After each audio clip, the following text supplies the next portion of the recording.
திரும்ப திரும்ப திரும்ப திரும்ப சொல்றேன். திரும்ப திரும்ப திரும்ப திரும்ப சொல்றேன். திரும்ப திரும்ப திரும்ப திரும்ப சொல்றேன். I am qualified. I am educated. I am not illiterate. I can talk in English. Hindi मालूम है. तेलुगु टीवी ला जड्जी का पनिचे सेनो. அவர் அவங்க கூப்பிட்டாக, இவக கூப்பிட்டாக, இவக கூப்பிட்டாக. நான் யாரு? எனக்கும் டைம் கொடுங்க. எனக்கு அந்த மாதிரிலாம் பொழப்பு நடத்த தெரியாதியா? என்ன அவசியம்? நான் கேட்பேன். அந்த வீரெல்லாம் உங்களுக்கு தெரியாது சார். சாரி சார், இல்லை கரண்ட் இருக்குது, அவர் ஆஃப் பண்ணுறாரு.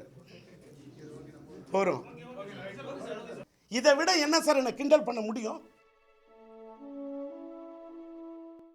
அவர் என்னை அழைத்தார், சென்றேன், சந்தித்தேன். அன்றைக்கு அரங்கேற்றப்பட்டது ஒரே அரங்கேறிய ஒரு சின்னஞ்சிறு காட்சி. இதற்கு பிறகு அரங்கேற்றப்படாமல் அரங்கேறாமல் இருப்பது பல காட்சி சார். ஒரு அதை அவற்றுக்கள் நானே சொல்கிறேன், சாட்சின்னு சொல்கிறேன். எழுதியது ஒரு முழு கதை அல்ல, ஒரு சின்ன ஒரு பிள்ளையார் சொல்லி அன்னைக்கு போட்டிருக்காங்க.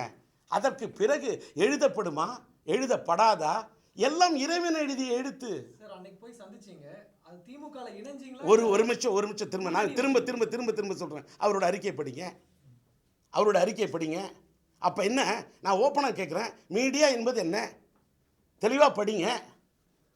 சரி, ஒரு நிமிஷம், நான் இந்த கேள்விக்கு மட்டும் கேள்வி கேட்ட பதில் சொன்னேன். நான் திராவிட முன்னேற்ற கழகத்தில் இருக்கிறேனா இல்லையா என்பது முன்பு எதை வைத்து நீங்கள் முடிவு செய்தீர்கள்?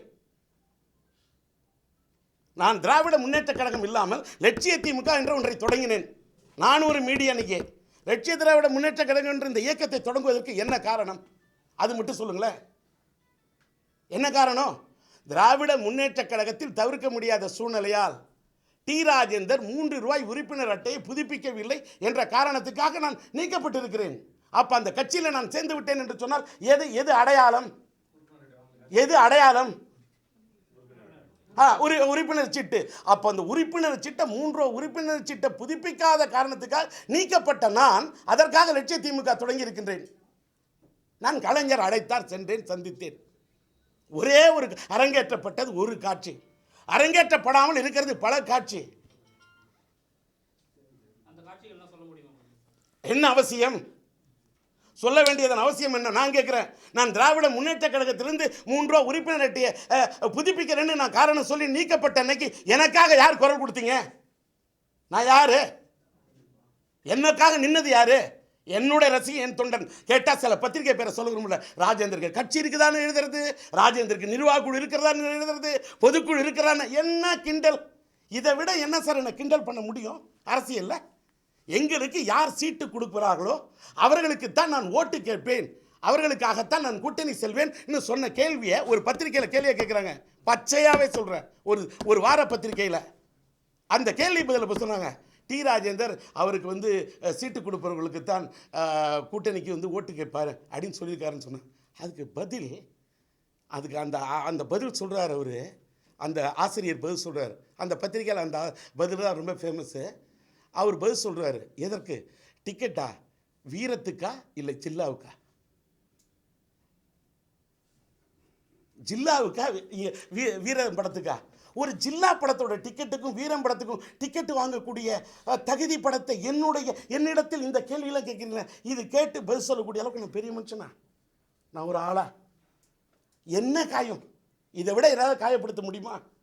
அடுத்தது இன்னொரு பத்திரிகை, ஒரு டெய்லியில், வாசம் இல்லா மலருது வசந்தத்தை தேடுது, வைகை இல்லா மதுரை இது மீனாட்சியை தேடுதுன்னு ஒரு பாட்டு ஒருதலை ராகம் படத்தில் பாடினேன்.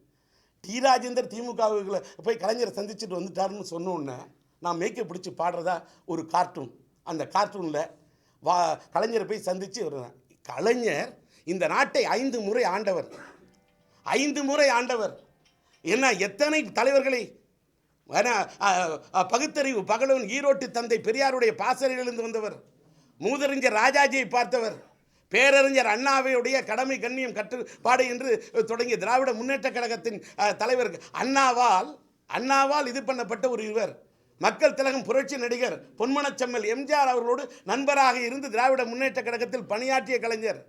இந்தியாவில் இருக்கக்கூடிய நேரு காலத்திலிருந்து தொடங்கி அது மறைந்துவிட்ட அன்னை இந்திரா காந்தி என்றாலும் சரி, ராஜீவ் காந்தி என்றாலும் சரி, வாஜ்பாய் என்றாலும் சரி, விபி சிங் என்றாலும் சரி, அது இன்றைக்கு இருக்கக்கூடிய மன்மோகன் சிங் என்றாலும் சரி, நரசிம்மராவ் என்றாலும் சரி, அத்தனை பிரதம மந்திரிகளை சந்தித்தவர். அவர்களோடு அரசியல் நடத்தியவர். அப்படி ஒரு அரசியல் பாரம்பரியமிக்க ஒரு தலைவர், 5 முறை இந்த நாட்டுக்கு முதலமைச்சராக இருந்தவர், திராவிட முன்னேற்ற கழகத்தை இத்தனை ஆண்டு காலம் நடத்தி கொண்டிருக்கக்கூடிய அவர் என்ன என் அழைப்பை ஏற்று என் விருப்பப்படி தம்பி ராஜேந்தர் நான் அழைப்பு கொடுத்தேன்னு கலைஞர் சொல்றாரு. அந்த கிரெடிட்டை கூட பெற்றது ஒரு ராஜேந்தர் ஒரு தகுதின்னு சொல்ல முடியாம வாசம் இல்லா மலர் வசந்தத்தை தேடுது. நான் ஒரு வாசம் இல்லாத மலரா? நான் வசந்தத்தை தேடுகிறேனா? என்ன சொல்லுங்க, இன்னும் என்ன எழுதணும்? அவ்வளவு எவ்வளவெல்லாம் கலைஞரை போய் சந்திச்சேன், கூப்பிட்டாரு, சந்திச்சேன். இன்னொன்று இதே வேற ஒரு ஓப்பனாக சொல்கிறேன், இன்னைக்கு பகிரங்கமாக சொல்கிறேன் சார், ஒரு ஆன்மீகவாதியா தமிழ்நாட்டில் இன்னைக்கு என்னுடைய மகளோட திருமணத்தோட பத்திரிகையோட இதில் எம்பளம் போட்டிருக்கேன், TCA இந்திய அளவில் பாரதிய ஜனதாவிலே இணைய வேண்டும் என்று என் வீட்டை தேடி ஒரு பாரதிய ஜனதாவோட தலைவரை தேடி வந்து பிஜேபியில் இணையணும், பெரிய பொறுப்பு கொடுக்குறோம், நீங்கள் வந்துடணும்னு கூப்பிட்டதை மறுத்திருக்கையா? இதே வேற யாருக்காவது கூப்பிட்டுருந்தா அவங்க கூப்பிட்டாக, இவக கூப்பிட்டாக அதுக்கெல்லாம் வச்சு எனக்கு அந்த மாதிரிலாம் பொழப்பு நடத்த தெரியாதியா? அந்த மாதிரி பிஸ்னஸ்லாம் எனக்கு பண்ண தெரியாது. இவர் ஒரே ஒரு நிமிஷம், காஞ்சிபுரம் கும்மிடிப்பூண்டி தேர்தலில் அதிமுக லட்சிய திமுக தொடங்கின பிறகு கலைஞர் 7 கட்சி கூட்டணியோட வெற்றி பெற்றார, 7 கட்சி கூட்டணியோட பார்லிமெண்ட்டில் வெற்றி பெற்றார். அதற்கு பிறகு அப்போ வந்து அதிமுக வெற்றி வாய்ப்பை இழந்த பிறகு காஞ்சிபுரம் கும்மிடிப்பூண்டி தேர்தலுக்கு இடைத்தேர்தலுக்கு நமது எம்ஜிஆர் பத்திரிகை லட்சிய திமுகவுக்கு அழைப்பு கொடுக்கிறேன் என்று அம்மா இன்றைய முதல்வர் 3 முறை இந்த நாட்டின் முதல்வர் கூட இந்த அம்மா அழைப்பு கொடுத்தாங்களே, உண்டா இல்லையா? ராஜேந்தருக்கு லட்சிய திமுக அழைப்பு வந்ததா இல்லையா? சரி, அதற்கு பிறகு சட்டமன்ற தேர்தலுக்கு லட்சிய திமுக இதில் கூட்டணி அந்த அம்மா பேசுனாங்களே இல்லையா? போய் பேசுனாங்க. நான் கேட்டேன் சார், என் டிமாண்டை வச்சேன், எனக்கு இத்தனை சீட்டு வேணும்னு கேட்டேன். நான் ஒன்றும் கண்ணாமூச்சி விளையாட்டு நடத்தலையே, எனக்கு உரிய சீட்டு கொடுக்கல, தனியாக நிற்பேன்னு சொன்னேன். எனக்கு தகுதி இருக்கா இல்லையாங்கிறது அடுத்த விஷயங்க. ஆனால் கூப்பிட்டு பேசக்கூடிய அளவுக்கு தகுதி வளர்த்துச்சிருக்கல சார். ஒரு நிமிஷம், நான் கலைஞரை எங்களுடைய நிர்வாகியை அதிருப்தியில் இருக்க வேண்டிய அவசியமே கிடையாது.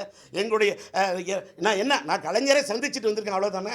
அடுத்த வார்த்தையை சொல்லி இதெல்லாம் வந்து கதை, உங்களுடைய கதை திரைக்கிறதுக்கெல்லாம் நான் பதில் சொல்கிறது விருப்பம் இல்லை. ஒரே விஷயம் நான் சொல்லிட்டேன், கலைஞர் அழைத்தார், சென்றேன், சந்தித்தேன், அரங்கேற்றப்பட்டது ஒரு காட்சி. அதற்கு பிறகு அரங்கேற்றப்படாமல் இருக்கிறது பல காட்சி. அவற்றை பற்றி தருணம் வரும்போது சொல்வேன் சாட்சி. இதெல்லாம் இல்லை, உங்களுடைய அனுமானத்தில் யார் சொல்லக்கூடிய கேள்விகளுக்கும் நான் இப்பொழுது இல்லை சார், இல்லை. நான் என்னென்னு சொல்கிறேன், கலைஞர் இன்னொன்று சொல்கிறேன், நீங்கள் தானே நான் சொல்கிறேன்றேன். நான் இன்றைக்கி என்னோட மகளுடைய இன்றைக்கி நான் திருமணத்துக்கு என்ன பொலிட்டிக்கல் வைக்கிறேன், ப்ரெஸ் மீட்டிங் பதில் சொல்கிறேன். இன்னொன்று நான் ஒரு பொலிட்டிக்கல் தானே. விஜயகாந்த் அவர்கள் தேமுதிக யாரோட கூட்டணி பதில் சொல்லுங்கள் இன்றைக்கி. அவர்கிட்ட அவர் ஒரு டைம் எடுத்துக்கிறார்ல, எனக்கும் டைம் கொடுங்க. அவரோட இல்லை சார், இன்னைக்கு நீங்கள் தமிழ்நாட்டில் வந்து அவரை வச்சுத்தானே இன்னைக்கு அரசியலே இயங்குதுங்கிற மாதிரி சூழ்நிலை உருவாக்கிட்டு இருக்கீங்க.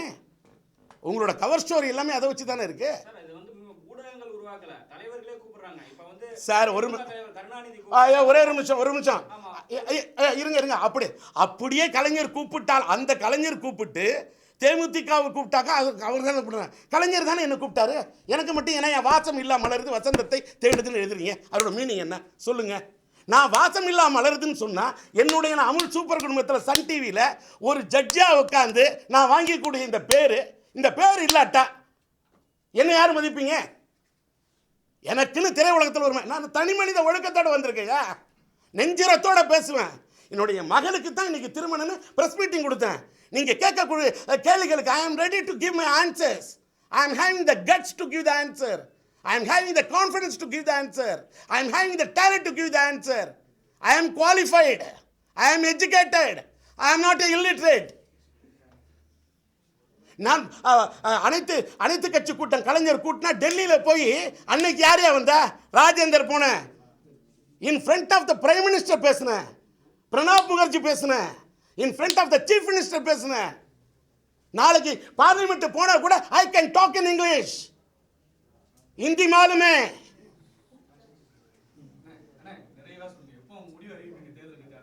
என்ன அதனால తెలుగు బాగా తెలుసు. తెలుగు టీవీలో జడ్జిగా పనిచేశాను. Telugu cinema Premadasudu state cinema direct చేస్తున్నాను. பாரதி சொன்ன மாதிரி யாமறிந்த மொழிகளிலே பன்மொழி கற்றுக்கிறேன். சுந்தர தெலுங்குன்னு பாரதி என் தமிழன் பாரதி பாடின சுந்தர தெலுங்குயா, அந்த தெலுங்குல பாட்டு பாடுறேன் சார். சாரி சார், ஒரு மனிதன் டிரான்ஸ்பரண்டாக பேசுகிறேன், எல்லாமே உண்மையை சொல்கிறேன். என்ன ஒன்று, கலைஞர் மேலே நான் வச்ச மரியாதைக்கு கூப்பிட்டாரு, போனங்க, போய் நின்னங்க. அவர் ஒரு கருத்தை சொன்னார், அவர் ஒரு கருத்தை சொல்லியிருக்கிறார், அவ்வளோதான். சொன்னதை காது கொடுத்து அப்படியே இப்போ இங்கே வருந்தேன். எனக்கு வந்து நான் நாகரிகம் உள்ளவன் சார், நான் மரியாதை உள்ளவன் சார், நான் மரியாதை தெரிந்தவன், நான் நாகரிகம் உள்ளவன். இன்னொன்று என்ன கேட்கக்கூடிய இந்த கேள்விகளை போய் என் தலைவரை கேளுங்களேன், ஏன் கேட்க மாட்டேங்கிறீங்க? இந்த கேள்விகளை ஏன் உங்களால் அவர்கிட்ட கேட்க முடியல? என் திராவிட முன்னேற்ற கழகத்தை சேர்ந்த மற்றவர்கிட்ட உங்கள்கிட்ட போய் கேட்க முடியல? சும்மா உட்காந்துக்கிட்டே எழுதக்கூடாது சார். நானாக இருந்தால் கேட்பேன் சார். இப்போ குரல் டிவி இருக்கட்டும், நான் கேட்பேன், யார்கிட்ட என்ன கேள்வி கேட்கணும் சொல்லுங்க. I will raise the question with the full guts. I will stand up, I will raise the question. கேட்பேன், யார் தலைவராக இருந்தாலும் கேட்பேன். பிரைம் மினிஸ்டர் கேட்பணும், கேட்பேன்.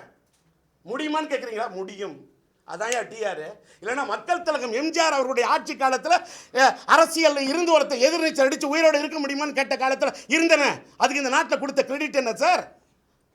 இன்றைய முதல்வர் இருக்கக்கூடிய அம்மா அவர்களை எதிர்த்து பருகூர் தொகுதியில் போட்டியிட்டு வெற்றி வாய்ப்பை தான் இழந்திருக்கிறேன். ராஜீவ்காந்தி அவர்கள், முன்னாள் பாரத பிரதமர் ராஜீவ் அவர்கள் படுகொலை செய்யப்பட்ட பிறகு, அதற்கு பிறகு வாழ்ந்திருக்கிறேன் இந்த நாட்டில். எதிர்கட்சியாக இருந்து டி ராஜேந்திர உஷா பத்திரிகையை ராஜமுத்திரைன்னு சொல்லிட்டு எதிர்கட்சி அத்தனை வருஷம் நடத்திருக்கேன். அந்த கட்ஸு கவுன்சிலர் பதவி கூட நாட்டில் ஒன்றும் இது பண்ண மாட்டான். அதெல்லாம் பார்த்தீங்களா? இன்னைக்கு மாநில சிறுசேமிப்பு துணைத் தலைவர் பதவி ராஜினாமா சொன்ன பார்த்தீங்களா? கலைஞர் அவர்களை கைது பண்ணப்பட்ட எம்ஜிஆர் ஆட்சியில் கைது பண்ணப்பட்ட போது கலைஞர் அவர்களை ரிலீஸ் பண்ணணும்னு சொல்லிட்டு அன்னைக்கு பாண்டி பஜாரில் விட்ட தர்ணாவில் போராடினது டி ராஜேந்தர். அந்த வீரெல்லாம் உங்களுக்கு தெரியாது. ஏன் அம்மாவுடைய ஆட்சியில் கலைஞர் கைது செய்யப்பட்டப்ப அன்னைக்கு போய் சென்ட்ரல் ஜெயில் வாசல்ல திமுக காரனா சாதாரணப்பட்டவன் பேசுனேன், அன்னைக்கு தெரியுமா? இல்லை கரண்ட் இருக்குது, அவர் ஆஃப் பண்ணுறாரு. போகிறோம். சும்மா என்ன ஏதாவது ஹீட் பண்ணி விட்டு ஏதாவது பாயிண்ட் கிடைக்குமா?